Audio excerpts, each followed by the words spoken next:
Ô glória, palavra de Deus, Marcos, capítulo 16, versículo 7. Ide, porém, dizei a seus discípulos e a Pedro, ele vai adiante de vós para a Galiléia, lá o vereis como ele vos disse.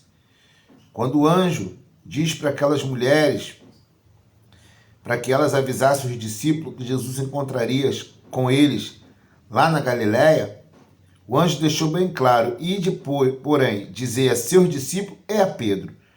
Por que o anjo destacou a Pedro, já que ele já também era discípulo? Porque Pedro havia acabado de negar Jesus 3 vezes. Pedro estava tomado de uma tristeza imensa, porque o que fez Pedro negar Jesus não foi a falta de amor de Pedro por Jesus. Porque depois que Jesus ressuscita e Jesus pergunta, Pedro, tu me ama?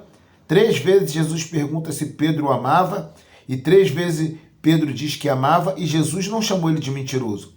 Porque Pedro também amava Jesus. Mas quando ele sentiu o temor, o medo, quando ele foi perguntado se ele também era discípulo, assim como Jesus já havia previsto, ele negou Jesus. Não foi por falta de amor, mas foi por medo, por fraqueza. Então, muitas das vezes, assim acontece na vida de muitas pessoas. Erram, não porque não amam a Deus, mas por fraqueza. E muitas das vezes uma tristeza tão grande que dá vontade de parar de seguir. Esse era o sentimento de Pedro.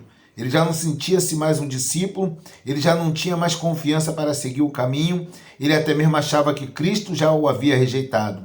Então, quando o anjo diz, ide dizer a seus discípulos, e a Pedro, é Jesus falando para Pedro, Pedro, você errou, mas eu ainda te amo. Você me negou, mas eu sei que você me ama e que você vai cumprir o propósito que eu tenho contigo na terra. Levanta a cabeça e continua a me seguir. E o mesmo Jesus diz para aquele que erra, você errou, você falhou. Ainda que eu tenha te avisado, você falhou.